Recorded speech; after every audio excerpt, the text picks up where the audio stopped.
उपवास का पूरा मतलब है परमेश्वर के समीप आना। तो हम अपने आप को निराहार करते हुए, यानी वो भोजन को त्याग कर, जिस भोजन को प्रतिरोज परमेश्वर से हमें मिलता है, क्योंकि हम वचन में प्रार्थना करते हैं, वचन के तरीके से प्रार्थना करते हैं कि हमें प्रतिदिन की रोटी दे। और जो प्रतिदिन की रोटी की प्रतिज्ञा हम मांगते हैं परमेश्वर से, और परमेश्वर कहता है कि वो भूखों को भोजन देने वाला परमेश्वर है। किसी को भी वो निराहार नहीं रखता, वो आहार देता है। तो हम उस बात को हम त्याग देते हैं, क्योंकि परमेश्वर तो निरंतर हमसे उन चीजों को देते आया है, निरंतर उन आशीषों को देते आया है, क्योंकि लिखा है कि पक्षियों को देखो, ना तो बोते ना तो काटते, तो भी मैं उन्हें खिलाता हूं। तो स्वर्गीय पिता हमारे विषय में कितना चिंता ना करता होगा। वो चिंता करता है, वो देखता है हमारे विषय में। मैं धन्यवाद करता हूं उन बातों के लिए कि परमेश्वर ने मुझे उपयोगी बनाया है वचनों के भेद को प्रकट करने के लिए, और अराइज एंड शाइन मिनिस्ट्री उन बातों के लिए जो परमेश्वर का रहस्य और भेद है उन्हें उजागर करने के लिए वो टीम वर्क के साथ काम कर रहे हैं। हम चाहते हैं कि आप हमारे लिए दुआ करें, हमारे लिए प्रार्थना करें, हमारे लिए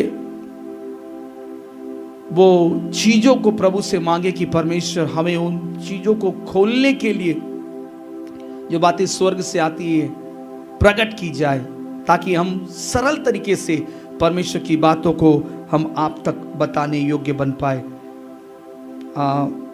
मैं चाहता हूं कि आप लोग जितना से जितना इसे शेयर करेंगे उतना बेहतर होगा, क्योंकि परमेश्वर का आत्मा बहुत गहरे प्रकाशन से जो बात करना चाहता है, गहरी बातें वो प्रकट करना चाहता है, गहरी बातें। यदि आप चाहते हैं कि आप तक ही वो सीमित रखे, नहीं, हर एक लोगों तक पहुंचे। मैं विश्वास करता हूं हर एक लोगों तक परमेश्वर का वचन पहुंचे, और मैं इसलिए आपके बीच प्रभु के वचन को बांटने के लिए मौजूद हूं। मैं धन्यवाद करता हूं जितने लोग जुड़ रहे हैं, और भी लोगों से मैं आशा करता हूं कि जल्द से जल्द जुड़े, ताकि परमेश्वर के एक बहुत रोचक रोमांचक परमेश्वर के वचन को हम सुनने के आदी हो जाएं।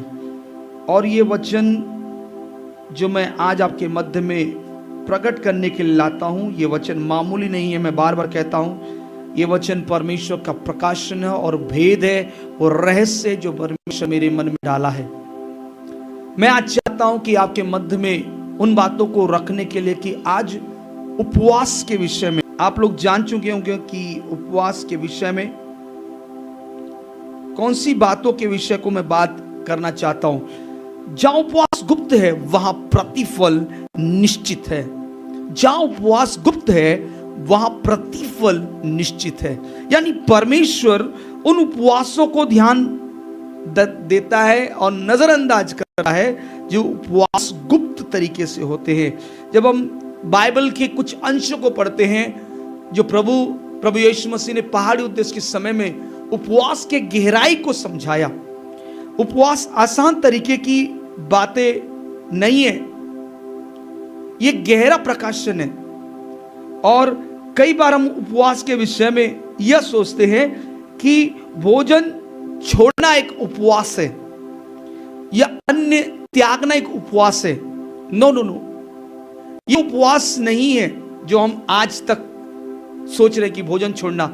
उपवास का पूरा मतलब है परमेश्वर के समीप आना, और परमेश्वर के समीप आना तो हम अपने आप को निराहार करते हुए, यानी वो भोजन को त्याग कर, जिस भोजन को प्रतिरोज परमेश्वर से हमें मिलता है, क्योंकि हम वचन में प्रार्थना करते हैं, वचन के तरीके से प्रार्थना करते हैं कि हमें प्रतिदिन की रोटी दे।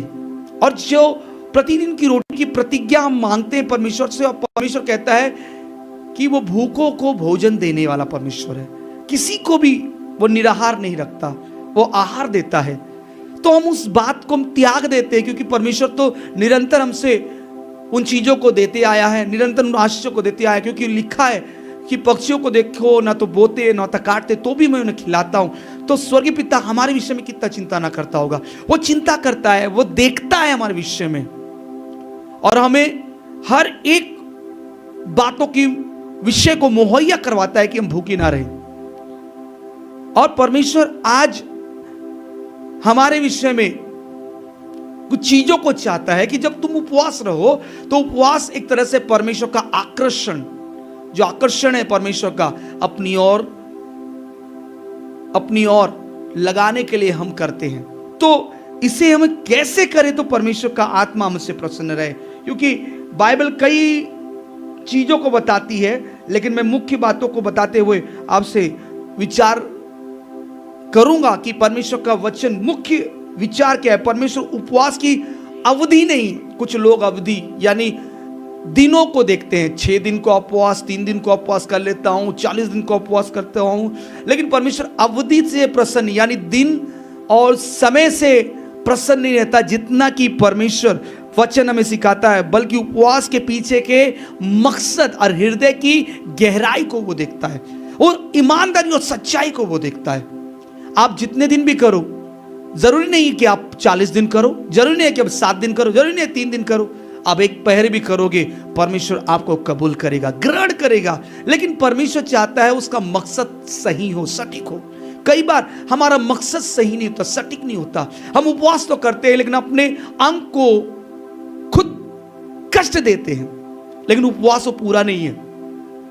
जो अंग को कष्ट देता है, जो देह को कष्ट देता है, वो परमेश्वर को कष्ट देता है, क्योंकि हमारा उद्देश्य सही नहीं है और हम अपने देह को कष्ट देते तो परमेश्वर कहता है मैं ग्रहण नहीं करूंगा। जैसे यहां पर जब मत्ती इसका 6 अध्याय उसका 16 वचन से हम आगे पढ़ते हैं तो परमेश्वर का वचन हमें सिखाता है, कुछ लोग जो धार्मिक परंपराओं को सोचकर कि ये एक विधि है, एक नियम है, सोचकर उन लोग कहने के लिए कि ऐसा ही किया करे तो हमें आशीष मिलेगा। लेकिन परमेश्वर ने ये धार्मिक क्रियाकलाप नहीं बनाया, विधि नहीं बनाई, नियम नहीं बनाया, ये परमेश्वर के करीब आने का एक फैसला है। और कलीसिया इस बात को जान ले कि जब हम परमेश्वर में आने का एक फैसला करते हैं तो उपवास बड़ी गंभीर बातें हैं। ये उपवास एक गंभीर मसला है। ये उपवास करना यानी कहने का मतलब परमेश्वर को आकर्षित करना अपनी ओर, कि हम आपके उस आहार को त्याग रहे हैं जो आपने प्रतिदिन देने का वायदा किया है। जैसे हम प्रार्थना करते हैं कि आप हमें प्रतिदिन की रोटी दें, और आप उस रोटी को जो प्रतिदिन मांगते हैं, जो परमेश्वर प्रतिदिन आपको देता है, आप मांगे और आपको मिलता है, आप नहीं मांगे तो भी आपको मिलता है, क्योंकि परमेश्वर ने कह चुका है कौओं को देखो ना तो बोते ना काटते, तो भी मैं उन्हें क्या करता हूं, प्रबंध करता हूं। तो वो मेहनत नहीं करते तो भी वो खाते हैं। और आज परमेश्वर का वचन हमें सिखाता है तुम मेहनत भी ना करो, मैं तुम्हें खिलाने के लिए तैयार हूं, क्योंकि परमेश्वर हमारा इस तरह से बात कर रहा है। कहने का अर्थ ये इस तरह से बात कर रहा है कि हमें मेहनत के लिए नहीं कि हम मेहनत ना करो, लेकिन मेहनत ना भी करो तो भी मैं खिलाने की क्षमता रखता हूं, ये कहता है। तो हम देखते हैं परमेश्वर का आत्मा कि उपवास की अवधि से नहीं प्रसन्न होता जितना कि परमेश्वर उपवास के पीछे के हृदय की सच्चाई से, आपके उद्देश्य और आपके लक्ष्य से।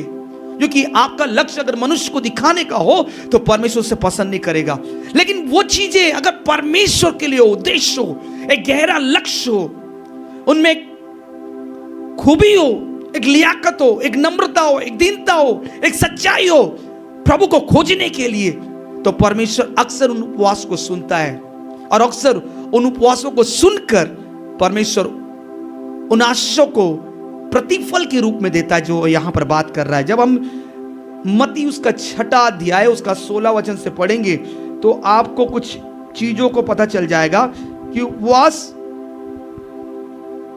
का एक मकसद होता है और वो मकसद लोगों को पता नहीं, क्योंकि कुछ लोग केवल धार्मिक परंपरा है कहकर उपवास किया करते हैं, लेकिन परमेश्वर के हृदय को छू लेने वाला ये उपवास,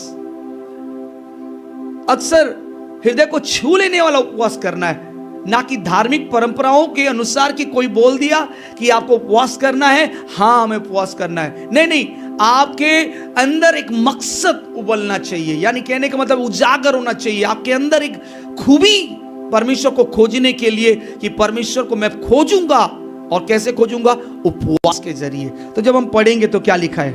जब तुम उपवास करो तो कपटियों के समान तुम्हारे मुंह पर उदासी ना छाई रहे। क्यों परमेश्वर ऐसा कहता है? जब तुम उपवास करो तो कपटियों के समान उदासी ना छाई रहे। क्यों ऐसा कहता है? कहने का रीजन क्या है? क्योंकि बाइबल में आपको धार्मिक लोग ज्यादा मिलेंगे, जैसे कि सदुकी और फरीसी।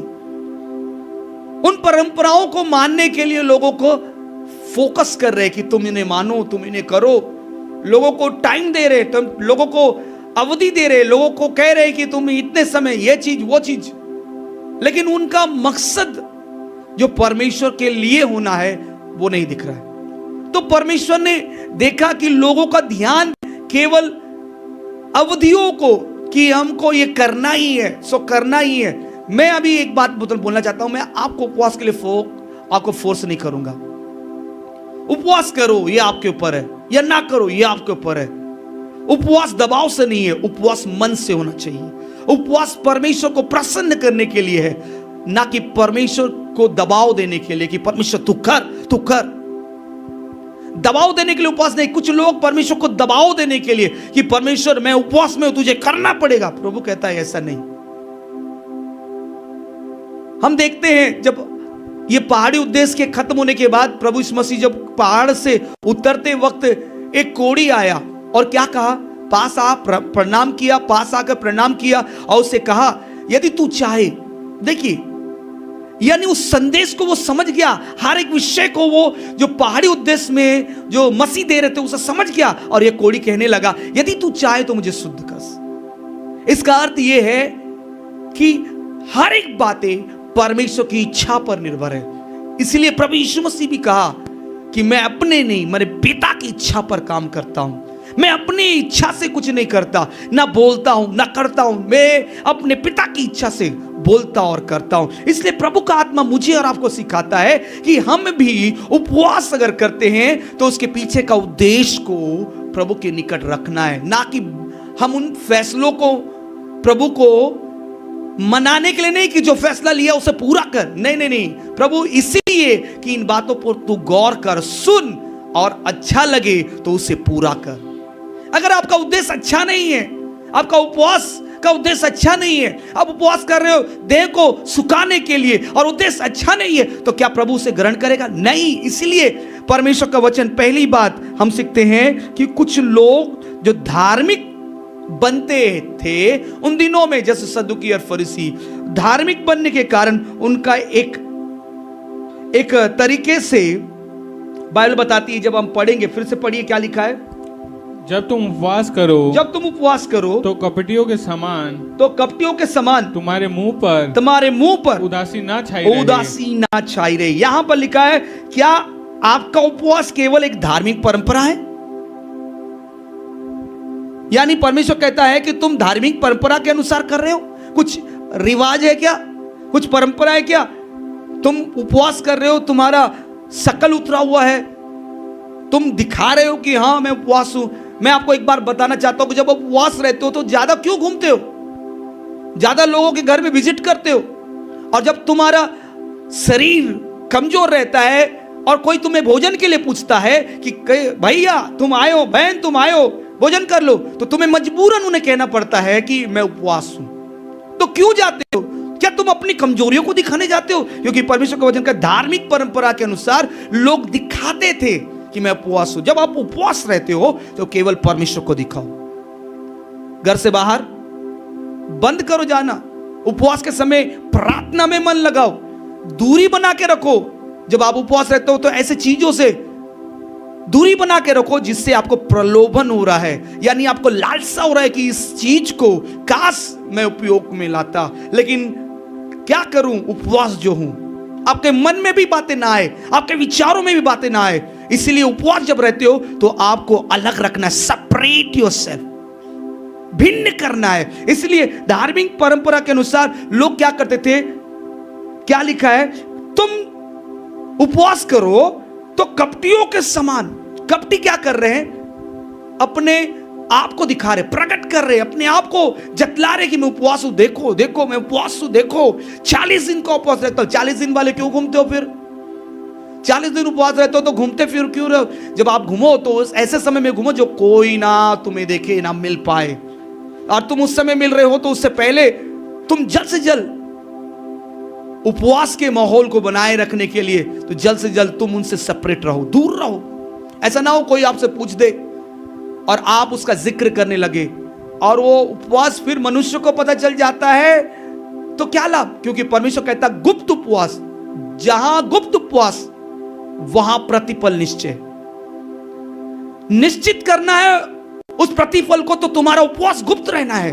क्योंकि परमेश्वर कहता है तो तुम उपवास रखो तो गुप्त तरीके से रखो, ढिंडोरा मत पीट, लोगों को मत बता, लोगों को मत जतला कि तू ऐसा है और तू कर रहा है उपवास परमेश्वर के लिए। नहीं, प्रभु कहता है तेरा मकसद प्रभु को बता, प्रभु तेरे मकसद को आदर करेगा, प्रभु तेरे मकसद को सम्मान करेगा, प्रभु तेरे विषय को ध्यान में रखेगा और जरूर उसका उत्तर देगा। तेरा मन अगर शुद्ध रहेगा, तेरे विचार शुद्ध रहेंगे, तेरे शब्दों को वचन से तूने सही किया है तो परमेश्वर निश्चय तुझे आशीष देगा। लेकिन यहां पर हम देखते हैं यीशु ने एक तरह से डिक्लेयर कर रहा है कि लोग ऐसे भी हैं, डिक्लेयर कर रहा है, घोषणा कर रहा है कि लोग ऐसे भी हैं। यदि आज प्रभु यीशु मसीह इस बात को प्रकट नहीं करता तो आज हमारा उपवास भी वैसा रहता, लोगों को दिखाने जैसा। हेलो ब्रदर, हेलो सिस्टर, मैं उपवास हूं, मेरे लिए दुआ करो, ऐसा कहने वाले भी हम हो जाते हैं। उपवास हूं बहन, मैं उपवास हूं भाई, मैं उपवास हूं, मेरे लिए दुआ करो। अरे आप उपवास हो, ढिंढोरा क्यों पीट रहे हो, क्यों बता रहे हो कि आप उपवास हो? क्योंकि आप धार्मिक परंपरा नहीं है उपवास। परमेश्वर को और उसकी बातों को सुनना है तो तुझे गुप्त में उपवास रखना है। और परमेश्वर कहता है जहां उपवास गुप्त है वहां प्रतिफल निश्चित है।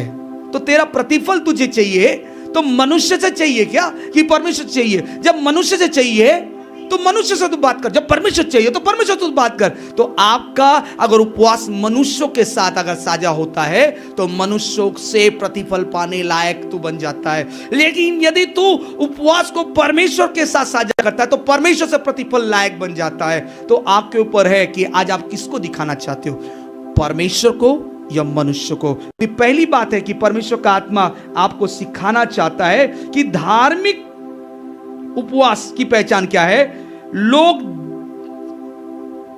देखे कि मैं उपवास हूं, पहली बात, लोग देखे कि मैं उपवास हूं, लोग देखे। अब लोगों को दिखाने के लिए कर रहे हो, लोगों के सम्मुख जा रहे हो, सेपरेट नहीं हो रहे हो। कई बार आप मुलाकात करते हो, अब जब उपवास हो तो मुलाकात क्यों करना?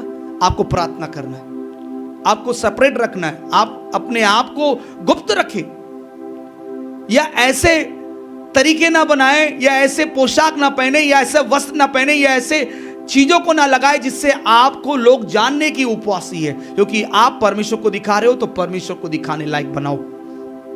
तो इसलिए लोग देखे कि उपवास है, ये धार्मिक परंपरा का एक लक्षण था। और दूसरी बात था प्रशंसा पाने की इच्छा के लिए, कि लोग हमारी प्रशंसा करें। 40 दिन करने वाला, आज प्रभु यीशु मसीह ने 40 दिन 40 रात किया, यह सूचना हमको बाइबल ने दिया, मसीह ने नहीं दिया। मसीह बोल के नहीं गया मम्मी पापा को, उनके मम्मी पापा को अगर या माता पिता को बोल के जाता तो उसे ढूंढने की जरूरत नहीं था। ढूंढते क्या? 12 साल की उम्र में वो कहीं छूट गया तो बता के गया था 12 साल की उम्र में कि मैं मम्मी पापा माता पिता को बता के गया था कि मैं जा रहा हूं? नहीं। यानी कहने का मतलब है वो अपने आप को मसीह ने पहले से सेपरेट रखा कुछ चीजों के लिए कि मैं परमेश्वर के राज्य का। इसलिए उन्होंने जवाब दिया, तुम्हें नहीं पता मुझे कहां होना चाहिए? मुझे अपने पिता के घर में होना चाहिए। मुझे यही काम के लिए परमेश्वर ने इस धरती पर भेजा है। तो आपको नहीं पता परमेश्वर आपको उपवास किस लिए बोल रहा है? आपको लोगों को दिखाने के लिए या परमेश्वर को दिखाने के लिए? सबसे पहली बात, आप उपवास के अर्थ को समझिए।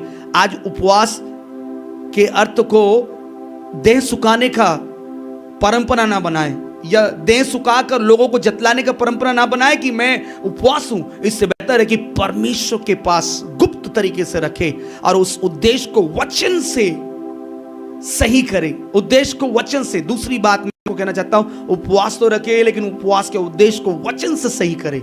यदि वचन से सही नहीं है तो आपका उपवास ग्रहण नहीं करेंगे, क्योंकि परमेश्वर का वचन कहता है आकाश और पृथ्वी टल जाएगा लेकिन उसका कहा वचन नहीं टलेगा। तो वचन से अगर उपवास जो करता है वो कभी भी नहीं टलेगा, परमेश्वर उसका प्रतिफल जरूर देगा। लेकिन जो वचन से बाहर कर रहा है अपनी मनमानी कर रहा है। उपवास कई लोग करते हैं, कई लोग अपनी मिनिस्ट्री को बढ़ाने के लिए करते हैं, लेकिन वो नहीं जानते कि वचन से हमें उपवास करना है। तो वचन से जो उपवास करेगा उसकी मिनिस्ट्री तभी बढ़ेगी। नहीं तो ऐसा ही कर रहे हैं, कोई बोल दिया उपवास करो, तो परमेश्वर कहता है उपवास तो हर कोई करता है। अरे अन्य जाति भी उपवास करता है, हमसे ज्यादा करते हैं, हमसे ज्यादा उपासना करते, प्रशंसा करते हैं, महिमा करते हैं उनके इष्ट देव की। लेकिन परमेश्वर का वचन कहता है कि जो तू उपवास करता है वो गुप्त रहे, तभी वहां प्रतिफल निश्चित है, तभी तू प्रतिफल पा पाएगा। इसलिए परमेश्वर ने एक डिक्लेयर किया कि लोग क्या कर रहे थे पुराने समय में, परंपराओं में जी रहे थे। आज भी हम परंपराओं में जी रहे हैं। आज परमेश्वर का आत्मा कहता है परंपराओं से हटो, उपवास के परंपरा से हटो और उन बातों को जो विधि है वचन से उनको फॉलो करो। जरूर मैं तुम्हारे लिए आशीष दूंगा, जरूर मैं तुम्हारे लिए पूरा करूंगा, जरूर इच्छाओं को पूरा करूंगा जो इच्छा तुमने मनों में रखा है। क्योंकि परमेश्वर उन इच्छाओं को वचनों से मिलाता है, और जब वचन से मिल जाता है तो प्रतिज्ञा पूरी हो जाती है हमारे जीवन में।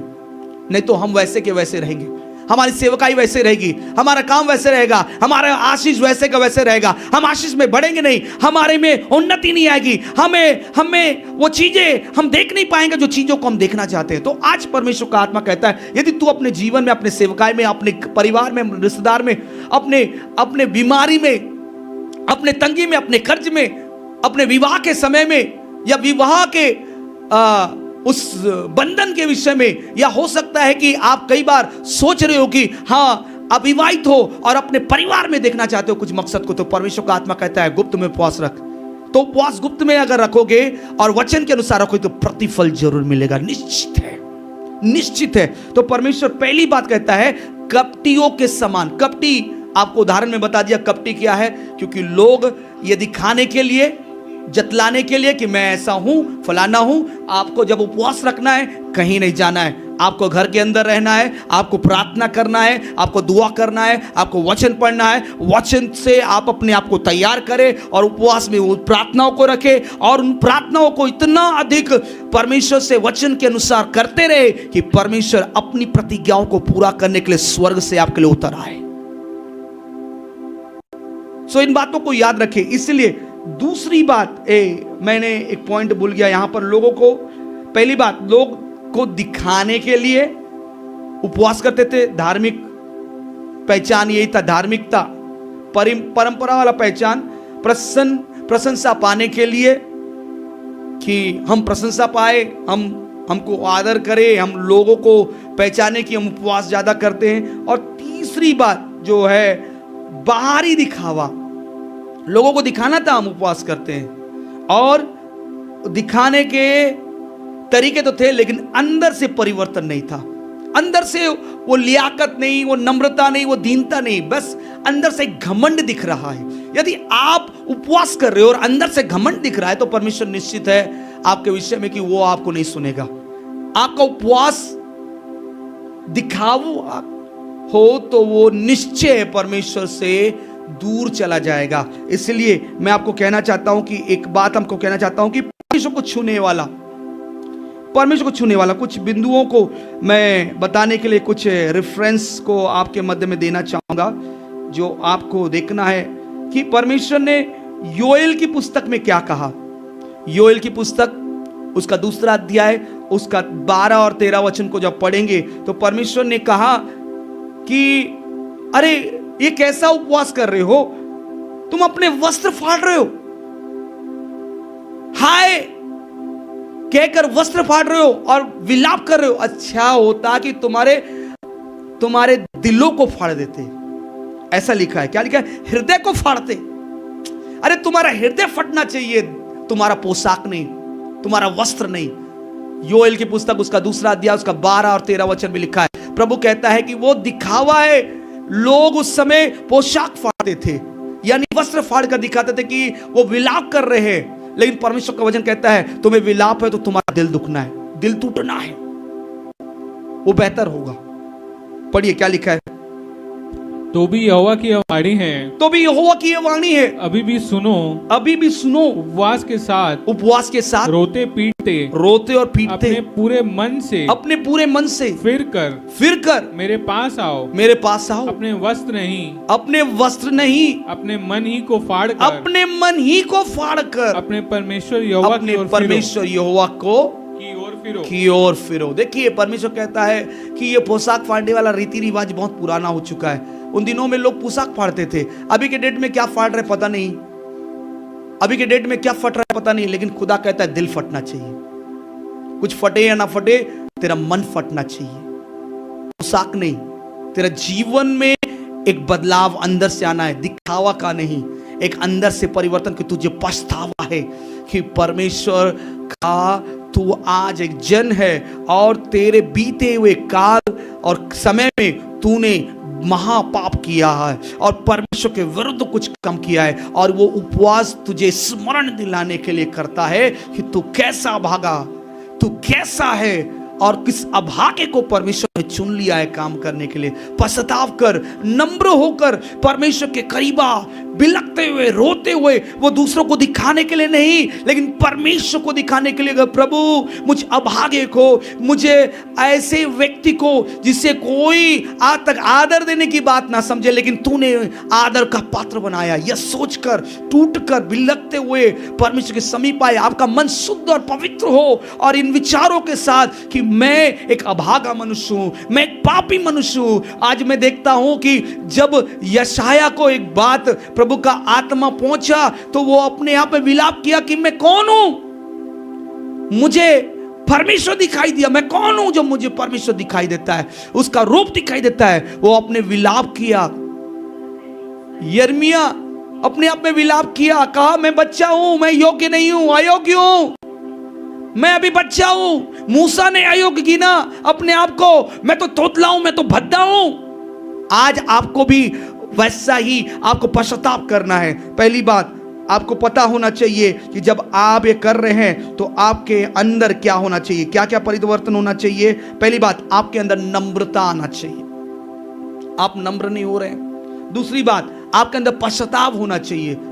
नम्रता का मतलब आपको समझ में आ रहा है कि आपको दीन होना है, घमंड वाली बात नहीं करना, मेरे पास ये है, मेरे पास वो है। एक व्यक्ति आया, फरीसी आया, कहने लगा मैं दान देता हूं, मैं दसवां देता हूं, मैं ये करता हूं, मैं चैरिटी शो करता हूं, सब कुछ। अरे बताने की जरूरत नहीं है, तेरा परमेश्वर तुझे वही तो देता है और तू उसे देता है, तो तू उससे बड़ाई मत मार, तू उसे देता नहीं है, वो तुझे देता है, इसलिए तू उसे लौटाता है, बड़ाई मत मारो। लेकिन मैं आपको कहना चाहता हूं, चुंगी लेने वाली की प्रार्थना को प्रभु क्यों सुना? क्यों इसे प्रभु ने सुना? क्योंकि उसका मन टूटा हुआ था। वो कह रहा था मैं पछताता हूं कि मैं गलत हूं तेरे विरुद्ध में। आज मैं कहना चाहता हूं, क्रूसीकरण के समय कौन सा जो डाकू था प्रभु को पसंद आया, जो ये कहते हुए कि प्रभु हम तो अपना ही काम का दंड पा रहे हैं लेकिन तू तो धर्मी है, हम जानते हैं तू निष्पाप है, तूने पाप नहीं किया। लेकिन दूसरे व्यक्ति ने क्या बोला, यदि तू चमत्कार किया करता था तो अभी भी एक चमत्कार दिखा, अपने आप को बचा, हमें भी बता, हम जान जाएंगे तू परमेश्वर का पुत्र है। लेकिन आप स्वभाव को देखिए, उन बातों को देखिए, नम्रता देखिए, दीनता देखिए, पश्चाताप देखिए। जब आप इन चीजों को उपवास में लेकर आएंगे, परमेश्वर की उपस्थिति को आप एक भूख के समान समझेंगे कि मैं परमेश्वर की उपस्थिति का भूखा हूं, ना कि अब अपने भूख को याद कर रहे, आप खाने को याद कर रहे, उस समय बिस्किट को याद कर रहे, चाय को याद कर रहे, कई बार चीजों को ही आप याद कर रहे हो उपवास के समय। तो परमेश्वर कहता है तू तो अभी भी उन चीजों में लिप्त है, चाय को याद कर रहा है, बिस्कुट को याद कर रहा है, तू बोल रहा है काश ये होता, काश वो होता। क्यों बात करता है? जो उपवास रहता तो तू बातें क्यों करता है? तुझे परमेश्वर का भूख होना चाहिए, ना कि चीजों का, खाने की, विषयों का भूख नहीं, तुझे परमेश्वर का भूख होना चाहिए। तो उस समय परमेश्वर का ध्यान ज्यादातर आपको रखना है, पवित्र जीवन जीने के विषय में ज्यादा सोचना है, वही उपवास परमेश्वर को पसंद है। इसलिए परमेश्वर कहता है तुम्हें तो वस्त्र नहीं, तुम्हें तो मन फाड़ के आना चाहिए। दूसरा वचन हम पढ़ेंगे, परमेश्वर का आत्मा में सिखाता है, जब भजन संहिता 51 17 वचन को 51 उसका 17 हम पढ़ेंगे तो परमेश्वर कहता है टूटा और पछताया हुआ मन, टूटा और पछताया हुआ मन, ये परमेश्वर को पसंद है। आप मुझे सुन रहे हो तो टूटा और पछताया हुआ मन रख कर आओ। उपवास कर रहे हो, टूटा और पछताया हुआ मन, क्योंकि आपको कपटी, परमेश्वर कहता है कपटी, कपटी क्या करता है कि वो चीजों को सेवन करता है और कहता है मैं उपवास हूं। तो आज आप ऐसा सेवन कर रहे हैं जिसे आप कह रहे उपवास, वो धार्मिक परंपरा है। परमेश्वर को और उस तक पहुंचने के लिए वो चीज बिल्कुल ठीक नहीं है, सटीक नहीं है। आपको परमेश्वर को खोजना है तो परमेश्वर के वचन से उपवास करें, ना कि मनुष्य के किए हुए अनुसार से नहीं, मनुष्य जो करता है उसके अनुसार से नहीं, जो परमेश्वर का वचन कहता है उसके अनुसार से। पढ़िए भजन संहिता 51:17 में क्या लिखा है? टूटा मन परमेश्वर के योग्य है, बलिदान है। हे परमेश्वर तू टूटे और पिसे हुए मन को तुच्छ नहीं जानता। देखिए परमेश्वर का वचन टूटा और पिसा हुआ, तो ये उपवास का सही तरीका है जो परमेश्वर कहता है ये गुप्त तरीके से हो।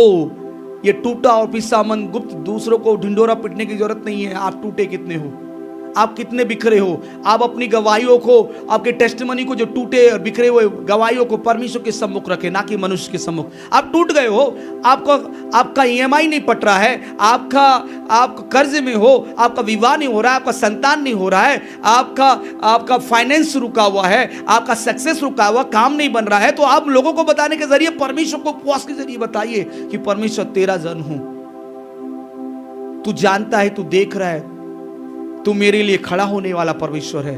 तो परमेश्वर आपके उस व्यवहार को देखकर आपके लिए प्रबंध जरूर करेगा। वो परमेश्वर आपके लिए मुहैया करवाएगा। जो परमेश्वर अब्राहम को बलिदान का मेमना मुहैया करवा सकता है, उस मेढ़े को उपवाय करवा सकता है, जब उसके बच्चे को अब्राहम ने बलिदान, इसहाक को बलिदान करने के लिए चला गया, तब परमेश्वर उनको मुहैया करवा सकता है। तो आपके विषय में मुहैया करवाने परमेश्वर है। वहां कोई मेढ़ा नहीं था, मेढ़ा प्रबंध किया गया। क्या उस समय अब्राहम की आंखें धुंधली थी? नहीं, वो आंखें उठा के देख रहा है, कहीं तो उपाय मेरे, अगर कोई उपाय नहीं तो मेरा बेटा ही बलिदान है, क्योंकि उसे परमेश्वर ने बोला है उपाय मिले। वो देख रहा है कहीं तो परमेश्वर, लेकिन उसे नजर नहीं आया। परमेश्वर ने एंड मोमेंट में उसके लिए उसकी आंखों को खोल के कह दिया कि तुझे दिखता नहीं, वो देख एक मेढ़ा, वो देख, क्योंकि परमेश्वर उस समय आपकी परीक्षा लेगा, क्योंकि वो उपाय, वो मुहैया आपसे दूर रख देगा, क्योंकि वो देखना चाहता है कि आपका मन शुद्ध है कि नहीं, आपका उपवास गुप्त में सही है कि नहीं, क्योंकि प्रतिफल आपके करीब है, दूर नहीं है। प्रतिफल करीब है, लेकिन आपको जतलाने के लिए कि वो तो दूर दूर तक देखेगा, तुझे प्रतिफल नहीं दिखेगा। लेकिन परमेश्वर आपको गुप्त उपवास में देखना चाहता है, वो प्रतिफल देने के लिए परखना चाहता है। इसलिए परमेश्वर का वचन कहता है कि कपटियों के समान तू आज से उपवास मत करना। दूसरा बिंदु है, बाइबल के अनुसार सच्चा उपवास क्या है? फिर क्या है उपवास? क्या है? जब हम 16 को खत्म करके 17 वचन को पढ़ते हैं, क्या लिखा है? मत्ती उसका 6 का 17 वचन को पढ़िए, क्या लिखा है? मत्ती उसका 6 और उसका 17 वचन क्या लिखा है? परंतु जब तू उपवास करे तो, देखिए यहां पर मसीह ने कहा जब तू उपवास करे। अब देखो सिस्टम बदल रहा है। पहले बोला कपटियों के समान नहीं, कि लोग ढिंडोरा पीटते हैं, लोग ये कहते हैं, मुंह में उदासी लेते हैं, मुंह में ऐसा है, और प्रतिफल उन्होंने पा चुका है, उनका प्रतिफल मिल चुका है, उनको कुछ नहीं मिलेगा। लेकिन जब तू उपवास करे, आज खुदा आपके विषय में बोला, जब तू उपवास करे। मैं उनके विषय में बात किया, आज खुदा का आत्मा कहता फरीसियों की बात किया, मैं तेरे विषय में आज बात करने जा रहा हूं। फरीसियों से तुलना मैं तुझे नहीं करता, लेकिन तेरे विषय में आज मैं बात, जब तू उपवास करे तो उनके समान ना दिखे, उनके जैसा ना दिखे, उनके बोली में, उनके आकार में, उनके ढांचे में, उनके तौर तरीके में तू ना दिखे, लेकिन मेरे वचन से तू दिखे। आज परमेश्वर क्या बोल रहा है? किससे दिखना है आपको? जब तू उपवास करे तो क्या कर? परमेश्वर के वचन से तू अपने आप को ऐसा बना के, जब तू उपवास करे तो अपने सिर पर तेल मल और मुंह धो, ताकि लोग नहीं परंतु तेरा पिता। अरे मैं आपको कहना चाहता हूं, ये कहां ये लिखा गया है? कहावत की परमेश्वर ने कहा सिर पर तेल और मुंह को धो। कहने का मतलब है कि अपने आप को फ्रेश में एक फ्रेश, एक तरह से आपको तरोताजा रहना है, एक आनंदित रहना है। एक आनंदित व्यक्ति फीलिंग क्या करता है? वो एक मुस्कुराता है, मुस्कुराहट, एक बेहतर मुस्कुराहट। वो लोग देखने से उसे परख नहीं पालेंगे, वो बेहतर अपने आप को बनाता है कि लोग देखते ही उसे जानेंगे कि ये व्यक्ति बहुत जबरदस्त दिख रहा है, इसका फेस बहुत जबरदस्त है, ये बढ़िया दिख रहा है, ये ऐसा नहीं लग रहा है। नहीं तो हम मुंह उदास, बोलने का तरीका, चलने का तरीका, सोचने का तरीका, उपवास में कैसा सोचते, बड़ा धीमा, बोलने में धीमा और थोड़ा थकान भरा, तो आप दिखा रहे भाई। परमेश्वर का वचन कहता है अरे तू दिखा मत, तो ऐसा बन कि लोग तेरे उपवास को जानने ना पाए। यानी कहने का मतलब है, परमेश्वर कहता है कि अपने आप को वचन से भर, वचन की रोटी खा ले। बाइबल कहती है कि परमेश्वर ने एलिया को ऐसा रोटी खिलाया, ऐसा भोजन खिलाया कि वो 40 दिन तक उसे भूख नहीं लगी। 40 दिन प्रभु ने उसको मैं आपको कहना चाहता हूं, आपका परमेश्वर भी आपको ऐसा रखना चाहता है, पता भी नहीं चलेगा कि आप खायो कि नहीं खायो, क्योंकि आपका परमेश्वर कहता है मनुष्य रोटी से नहीं परंतु परमेश्वर के मुख से निकले हुए वचन से जीवित रहता है। यानी कहने का मतलब है, वो रोटी जो शारीरिक है उसे आप ना खोजो, जो आत्मिक है उसे आप खोजो, क्योंकि जो आप खाओगे वो रोटी आपको तृप्त करेगा और आपकी हड्डियों को, आपके नसन नाड़ियों को, आपके सोचन विचारों को, आपके शकल को, आपके हर एक सोचने और विचारने को, उठने और बैठने को, चलने और फिरने को, हर एक बातों को आपको बेहतर करके दिखा देगा। जैसे कि आप खाकर भी ना दिखोगे, वो भोजन जो शरीर का है, लेकिन आप आत्मिक भोजन खाकर एक तरोताजा व्यक्ति दिखोगे, चमक रहेगी। मूसा 40 दिन 40 रात बातें करता रहा, निराहार, ना खाया ना पिया, लेकिन वापस आते समय उसके चेहरे में चमक थी। आज परमेश्वर आपके चेहरे में चमक देखना चाहता है, आपके चेहरे में प्रकाश देखना चाहता है, ताकि आपके चेहरे का प्रकाश लोगों तक पहुंचे। लेकिन आप क्या समझ रहे हो कि यह भोजन आपको चमक देगा जो शारीरिक है? No, never. लेकिन मैं आपको कहना चाहता हूं, वो भोजन जो आत्मिक है वो आपको आत्मिक चमक देगा, और लोग देखकर कहेंगे कि इनके साथ कुछ हुआ है, इनके साथ कुछ गुजरा है, उनके साथ है कोई जो इन्हें चमक दे रहा है, और वो है आपका परमेश्वर पिता। क्योंकि जब आप इस बातों को देखेंगे तो परमेश्वर का आत्मा आपको सिखाना चाहता है कि आपको सीखना है, आपको सीखना है, आपको सीखना पड़ेगा। जब आप देखेंगे दूसरा बिंदु में आपको क्या बताया कि उपवास जो हम कर रहे हैं, उपवास जो कर रहे हैं, तो उपवास सच्चा क्या है, कैसा उपवास सच्चा होना चाहिए।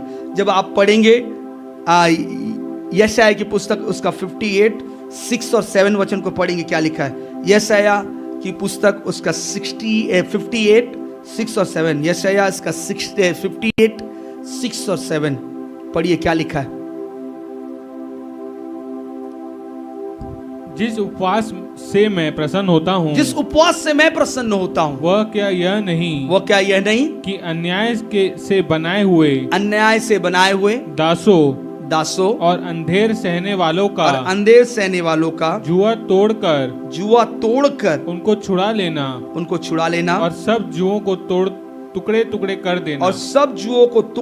कर देना। क्या वह यह नहीं है कि अपनी रोटी भूखों को बांट देना। देखिए, आपको बोलना चाहता हूं कि सच्चा उपवास क्या है। आप जो नहीं खा रहे हो वो दूसरों को बांट दो। आप अपने पेट को निराहार रख रहे हो और उस भोजन को आप क्या कर रहे हो, बचा रहे हो। अरे आपका चावल बच रहा है ना, उस चावल को आप एक डब्बा खाते हो ना, डब्बा दे दो दूसरों को, ट्राई करो। यहां पर लिखा है परमेश्वर को भूखों को बांट दे। अगर आज तू अन्य को नहीं खाया तो सेफ मत रख, उस अन्य को तू दूसरों को दे। परमेश्वर उस क्रिया से प्रसन्न रहेगा, देखेगा तेरा मन सच्चा है, क्योंकि तूने उस आहार को बचाया नहीं। तो आहार बचा रहा है, आहार बचा रहे हो, आप आहार बचा रहे हो, आप अपने आहार को बचा रहे हो। मैं आपको कहना चाहता हूं ये चीजों को एक दिन करने की कोशिश करो। जो आप नहीं खा रहे हो उसको एक दिन का एक दिन का भोजन आप कलेक्ट करो और एक ऐसे व्यक्ति के पास जाओ जिसके पास नहीं है। परमेश्वर आपके लिए कुछ देगा, क्योंकि परमेश्वर कहता है तो क्या कर, रोटी भूखों को बांट देना, अनाथ और मारे मारे फिरे हुओं को अपने घर ले आना, किसी को नंगा देखकर वस्त्र पहनाना और अपने जाति भाइयों से अपने को न छिपाना, अपने आप को नहीं छिपाना, अपने आप को जैसा तू है वैसा ही। कई बार क्या होता है, हम बड़े बन जाते हैं लेकिन अपने लोगों से दूरी बनाते हैं। लेकिन खुदा कहता है ये क्रिया है, ये सच्चा उपवास नहीं है। सच्चा उपवास एक क्रिया है, एक क्रिया है अपने आप को समर्पण करने का। क्योंकि परमेश्वर का वचन कहता है कि उपवास यही नहीं है कि हम परमेश्वर को प्रसन्न करते हैं, बल्कि परमेश्वर हमारे हर एक प्रसन्न करने वाली चीजों को भी जांचता है कि वो सटीक है या नहीं। हम प्रसन्न कर रहे हैं क्या चीज करके, हम एक दिन का रोटी नहीं खाकर। लेकिन प्रभु कहता है क्या बड़ी बात है, वो तो अन्य जाति भी करते हैं एक दिन का रोटी नहीं खाकर, अन्य जाति भी उपवास करता है, तो क्या बड़ी बात है। लेकिन अन्य जाति अच्छा प्रैक्टिस करते हैं। अन्य जाति क्या करते हैं, वो ज्यादातर क्या करते हैं, लोगों को बांटते रहते हैं। लेकिन हम मसीह बनने के बाद ज्यादा कंजूस हो जाते हैं, हम बांटना भूल जाते हैं, हम दान देना भूल जाते हैं, भेंट देना भूल जाते हैं, दशवांश देना भूल जाते हैं, सिस्टम ही भूल जाते हैं। और पहले जब अन्य जाति थे तो बहुत चढ़ावा चढ़ाते थे, भयंकर एकदम लुटा देते थे, भले लुट जाए, भले गरीब हो जाए, लेकिन देकर रहेंगे। लेकिन अब जब परमेश्वर की बारी आती है तो हम अंश को जमा करते और सोचते रहते होगा कि नहीं। खुदा कहता है अरे देखो तो देख। इसलिए प्रभु ने एक धनवान से क्या कहा, एक धनवान आया, स्वर्ग के राज्य के लिए मैं प्रवेश करने के लिए मुझे क्या करना पड़ेगा। उसने कहा आज्ञाओं को मान। प्रभु ने कहा आज्ञा को मान, मैं बचपन से मानते आ रहा, दिखने में तो बड़ा अमीर लग रहा है। यीशु ने कह दिया ठीक है, अपनी संपत्ति को बेच, कंगालों को दे दे और मेरे पीछे हो ले, तुझे आराम से मिल जाएगा। उसने उदास होकर उल्टा चला गया। तो इससे क्या सीख मिलती है, प्रभु का आत्मा कहता है यही है, उपवास करने वाले कई दिखेंगे लेकिन उपवास के क्रियाओं को मानने वाले बहुत कम। आज प्रभु का आत्मा कहता है सच्चा उपवास क्या है। परमेश्वर का वचन कहता है, 6वां वचन फिर से पढ़िए, क्या लिखा है, जिस उपवास से परमेश्वर प्रसन्न होता है वह क्या यह नहीं कि अन्याय से बनाए हुए दासों और अंधेर सहने वालों का जुआ तोड़कर उनको छुड़ा लेना और सब जुओं को टुकड़े कर देना। देखिए यहाँ पर लिखा है कि वह क्या यह नहीं, इसका मतलब है अन्याय से बनाए हुए दास। तो कई बार परमेश्वर का वचन हमें सटीक बातों को सिखाया, अन्याय से बनाए हुए दास, अन्याय से बनाए हुए चीजें। परमेश्वर कहता है अन्याय से लूटा हुआ धन, घूस, किसी के काम को करने के बाद हम घूस ले लेते हैं और सोचते हैं कि अन्याय से बनाया हुआ दास, यही एक दास है, यह तरीका है, हमने उसे सेवक बना लिया। आपका पैसा आपका सेवक है, पता है, वो आपकी सेवा करता है, लेकिन आया कैसे, गलत तरीके से। परमेश्वर कहता है उसको ना कर। जब तू उपवास रहता है तो उसको ना कर। मैं वैसे उपवास को ग्रहण करता हूं, उसे ना कर तो बेहतर है। उन चीजों को ना करे तो बेहतर है। एक बार एक सवाल मेरे पास आया और सवाल यह था, उपवास के समय में एक पति और पत्नी के विषय का संबंध कैसा होना चाहिए, यह पवित्र है या अपवित्र हो। प्रभु ने और उसके वचन से हम सीखते हैं कि परमेश्वर सिखाता है दोनों आपस में साझा करें, दोनों आपस में अपने आप में एक निर्णय ले। ऐसा नहीं है, बाइबल कहती है ऐसा नहीं है कि परमेश्वर कहता है उस समय प्रेम छोड़ दो, अलग अलग रहो। नहीं, खुदा कहता है आपस में चर्चा करो। जब आपको पवित्र करना है पवित्र रहो। विवाह के बाद वो संबंध पवित्र ही है, लेकिन परमेश्वर का वचन कहता है कि तुम ऐसा अगर समझते हो कि तुम्हारी पवित्रता या तुम्हारा ध्यान उन चीजों में ज्यादा लग रहा है कि आपका प्रेम आपका शारीरिक प्रेम में ज्यादा लग रहा है, परमेश्वर के आगापे प्रेम में नहीं लगा रहा है, आपका प्रेम इरोज में लग रहा है। इरोज एक प्रेम है ग्रीक भाषा में, आपका प्रेम उसमें लगा हुआ है, तो आपको दोनों को बातें करना है कि हम उपवास में हैं, हमको शारीरिक तौर पर मिलन जब हम करते हैं तो कितनी दूरी हमको रखना है, हम बात करके तय करें। इससे ठीक रहेगा, बाइबल कहती है इससे ठीक रहेगा। लेकिन हम एक दूसरे को क्या कहेंगे, पति अगर सहमत नहीं है, पत्नी उस बात को कहती है ऐसा हो, और पत्नी सहमत नहीं है, पति उस बात को कैसे सहमत हो, ऐसा हो, तो वो चलेगा नहीं। दोनों को एक साथ सहमत होना है, चीजों को लेकर बात करो, क्योंकि परमेश्वर आपको सिखाने के लिए कहता है, ना कि आपको बांटने के लिए। तो उपवास आपको बांटता नहीं है, उपवास आपको मजबूत बनाता है। तो ये बात मैंने आपको इसलिए बताया कि परमेश्वर के वचन से आप सीखने का अगर वक्त मिलेगा तो मैं आपको सिखाऊंगा। लेकिन चीजें परमेश्वर कहता है हम क्या क्या अन्याय से गुलाम बना रहे हैं, अन्याय से गुलाम बना रहे हैं, दास बना रहे हैं, और अंधेर सहने वालों का जुआ तोड़कर क्या करना है, अंधेर सहने वालों का जुआ तोड़कर उसको छुड़ा लेना है। मतलब क्या है, कुछ चीजों को जो ठीक नहीं हो रहा है उसे तोड़ना है। आज कुछ उपवास ठीक नहीं हो रहा है, इसलिए परमेश्वर उत्तर नहीं दे रहा है, ठीक नहीं हो रहा है, उस चीजों को आज तोड़। ठीक नहीं हो रहा है उपवास को, मैंने जैसे उदाहरण को बताया पति और पत्नी के विषय का, उपवास ठीक नहीं हो रहा है, कुछ विवाद चल रही है, पत्नी अगर उपवास रख रही है, पति नाराज है, ठीक करो उसे, बात करो, बैठक करो, सही करो।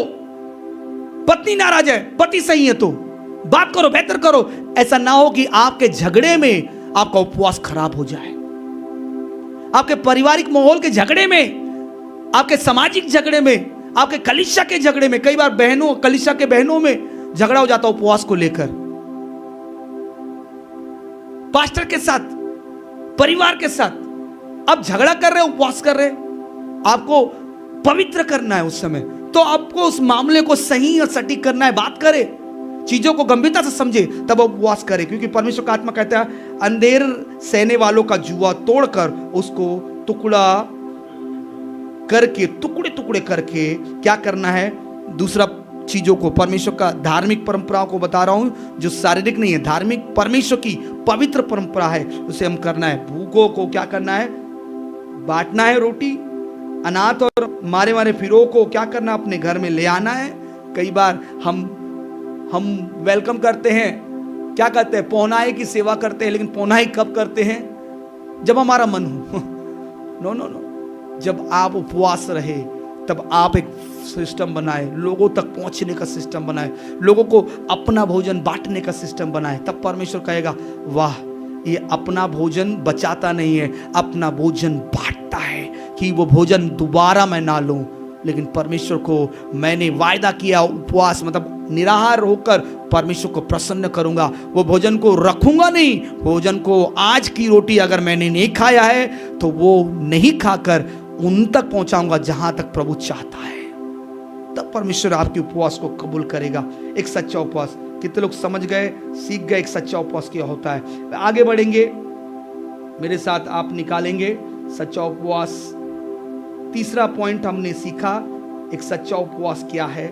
और उदाहरण के लिए मैं आपको बताना चाहता हूं एक विषय, याकूब 1:27 आप पढ़ेंगे, जल्दी जल्दी पढ़ेंगे। याकूब 1:27, और एक जन पढ़िए मीका उसका 6:8 वचन को भी पढ़ेंगे। आप नोट करते जाइए इन रेफरेंस को जो मैंने आपको बताते आया हूं। आप याकूब 1:27 उसमें आप देख सकते क्या लिखा है,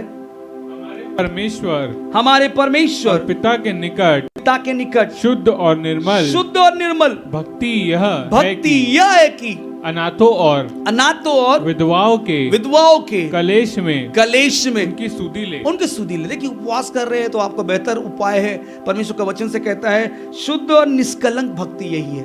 शुद्ध और निष्कलंक भक्ति, सच्चा उपवास यही है। जब उपवास करते हो सेवा करो, उपवास करते हो सेवा करो, तो उपवास करते हो सेवा करो। अच्छा होगा कि आप सेपरेट तो रह रहे हो, दूसरों से बताते नहीं फिर हो, लेकिन आप सेवा कर रहे हो तो लोग आपको देखेंगे, वाह इतना चमक के साथ तेल लगाया हुआ है, मुंह एकदम साफ है, सुथरा है, बढ़िया दिख रहा है, एकदम जेंटलमैन दिख रहा है, और ये बांट भी रहा है। तो लोग पहचान नहीं पाएंगे ये क्या कर रहा है, लेकिन आपको खुदा देख रहा है।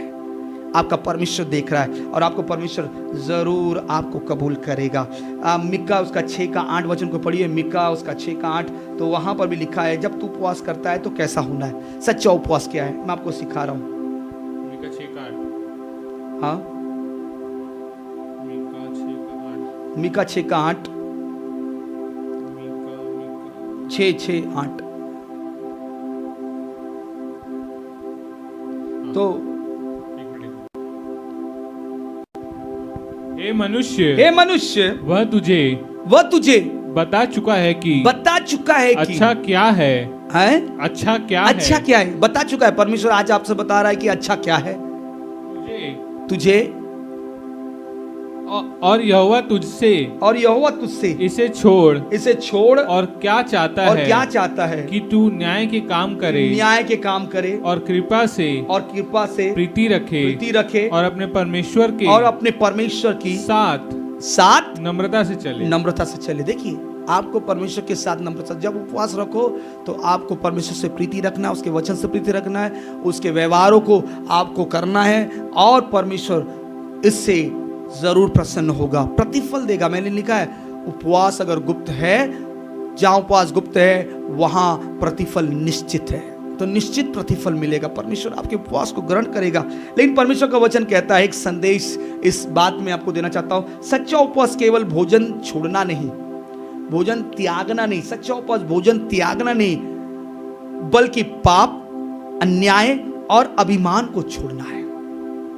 सच्चा उपवास भोजन छोड़ना नहीं, सच्चा उपवास भोजन छोड़ना नहीं, बल्कि पाप, अन्याय और अभिमान को छोड़ना है।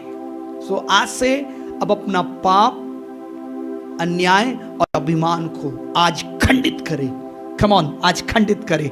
आज बोलिए, मैं खंडित करता हूं इन बातों को, जो पाप और अन्याय और अभिमान मेरे जीवन में, उससे मैं आज छोड़ता हूं, ना कि भोजन।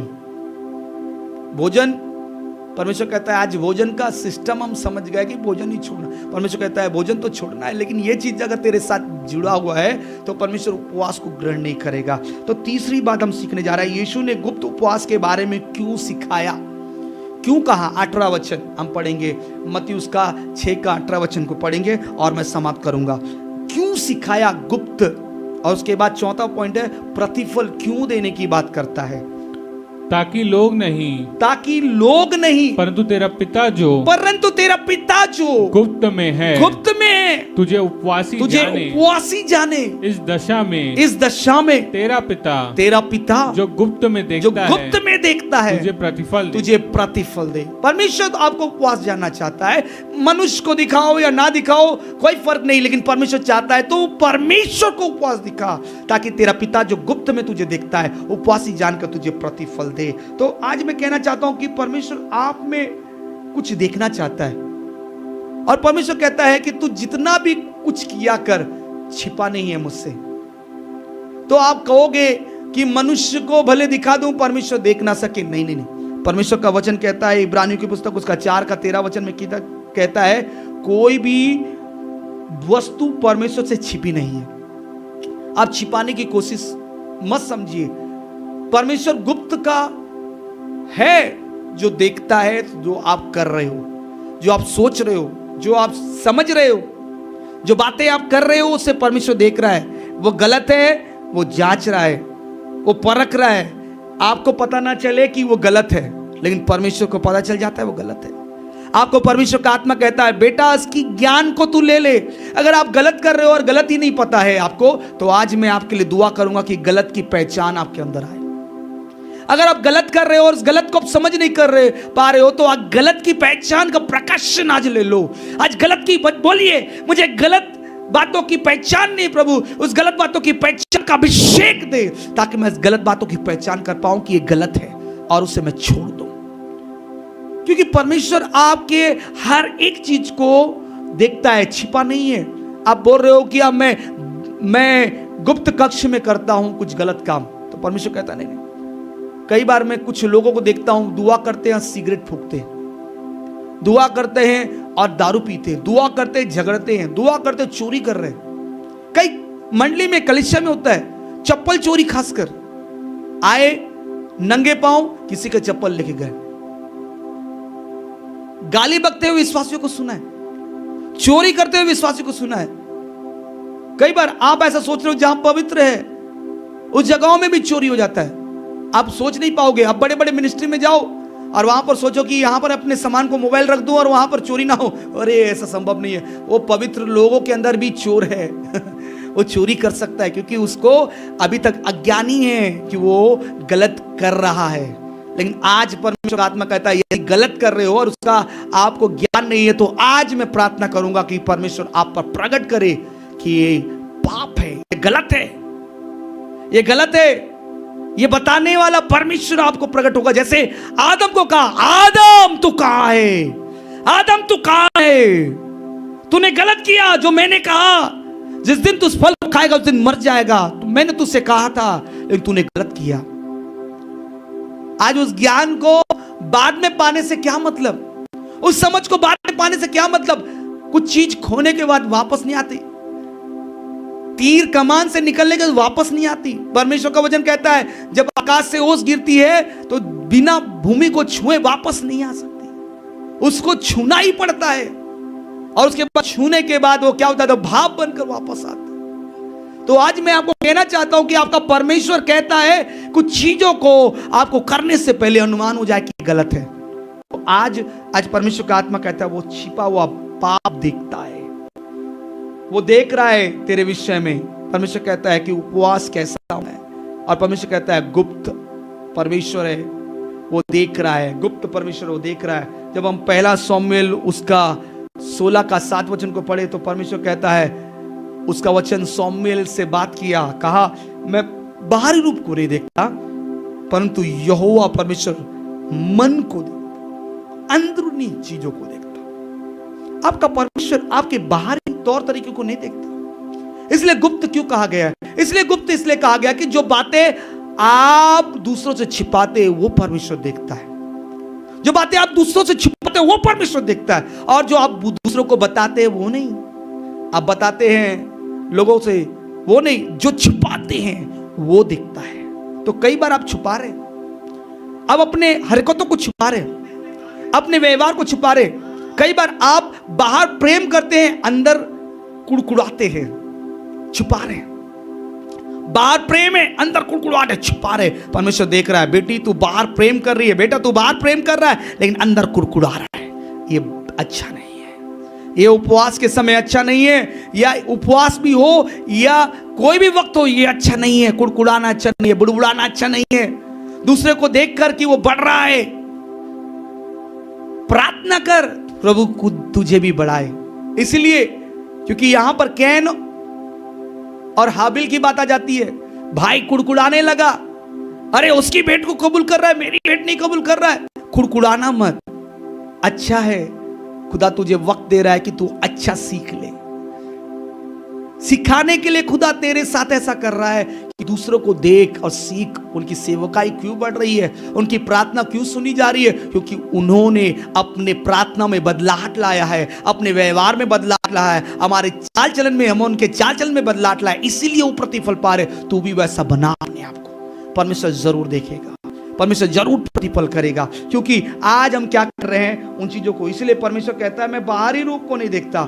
आज कई मसीह ऐसे परिवार हैं, ऐसे कलीसिया है, ऐसे लोग हैं जो बाहरी रंग रूप को दिखा रहे हैं, अपने पहनावे को दिखाते हैं, पोशाक। अच्छा कल प्रभु भोज है, पहला संडे है, वो सफेद सफेद पहन के आ जाएंगे तो अच्छा पवित्र दिखेंगे। नहीं नहीं नहीं, आप सफेद पहने या कलर वाला पहने, आपके पहनावे से परमेश्वर नहीं जज करता, जितना कि आपके अंदर के मन को देखकर। तो परमेश्वर कहता है उससे आप बच नहीं सकते, वो गुप्त परमेश्वर है।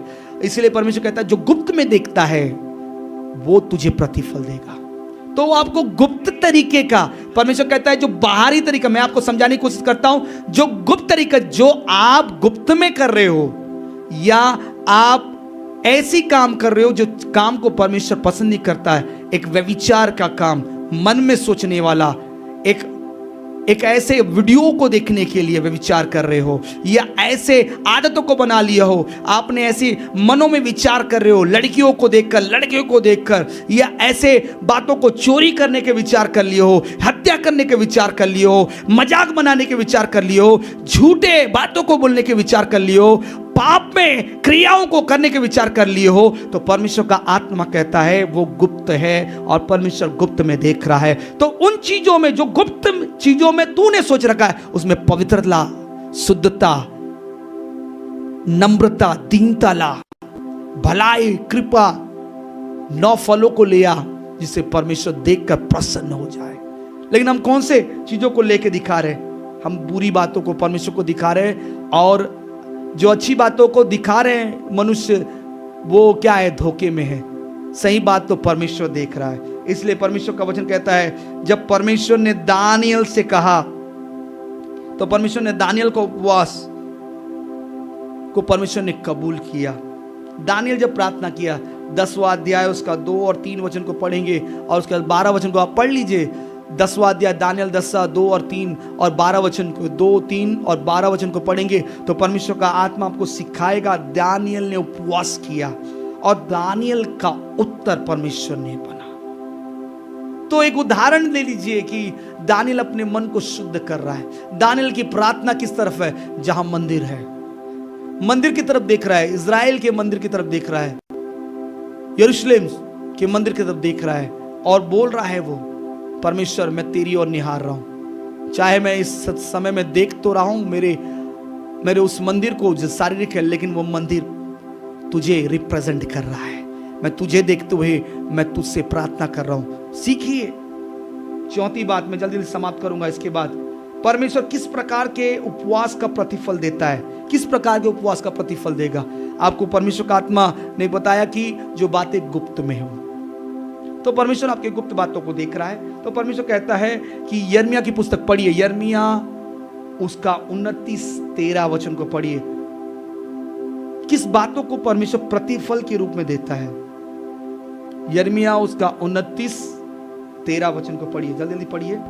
तुम मुझे ढूंढोगे और पाओगे भी क्योंकि तुम अपने संपूर्ण मन से मेरे पास आओगे। देखिए, पहली बात परमेश्वर कहता है, संपूर्ण मन से आने वाला व्यक्ति जो ढूंढता और उसे खोजता है, उसे परमेश्वर मिलता है, संपूर्ण मन।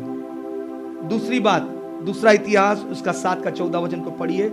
संपूर्ण मन से आना है परमेश्वर के सम्मुख, आधा मन नहीं, संपूर्ण मन से। दूसरा इतिहास उसका 7-14 वचन को पढ़िए।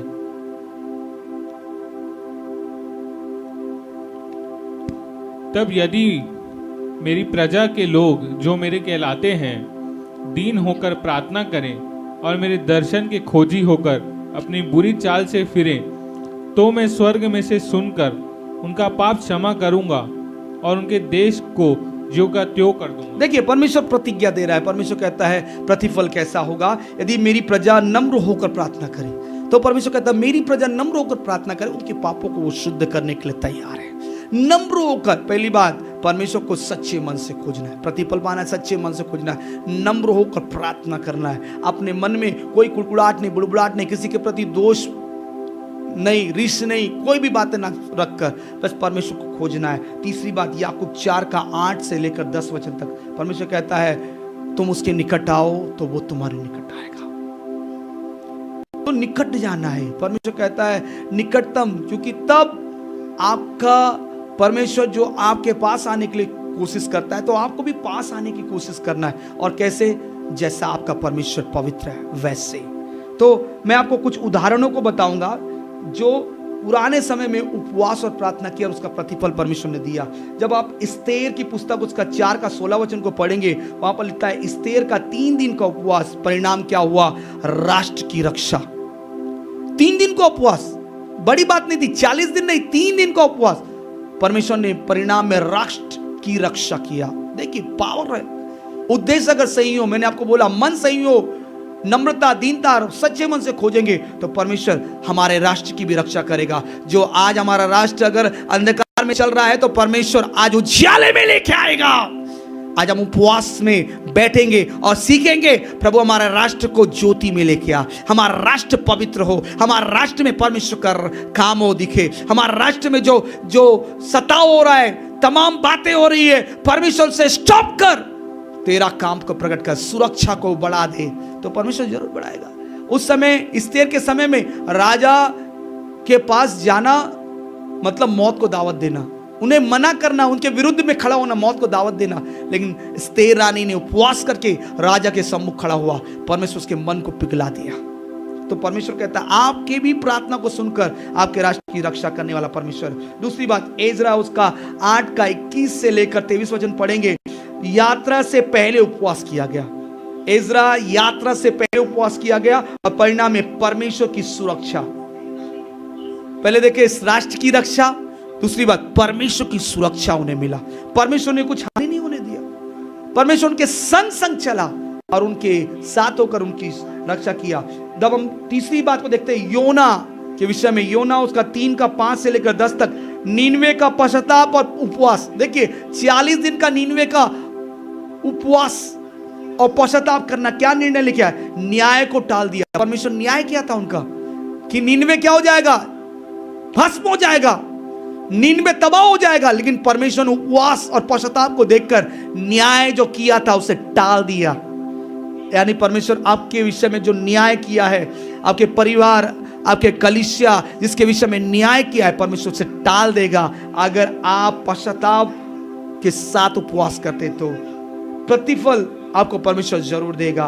प्रेरितों काम उसका 13 का 2 से लेकर 3 वचन तक पढ़ेंगे। उपवास और प्रार्थना के बाद पौलुस और बरनबास को सेवकाई के लिए भेजा गया, उपवास के साथ। ऐसा नहीं कि वो जवान की चलो उठकर मुंह धोकर चले जाए, नहीं नहीं, उपवास करके वो 2 जवान सेवकाई के लिए आगे बढ़े, तब परमेश्वर ने उसके सेवकाई को बढ़ाया है।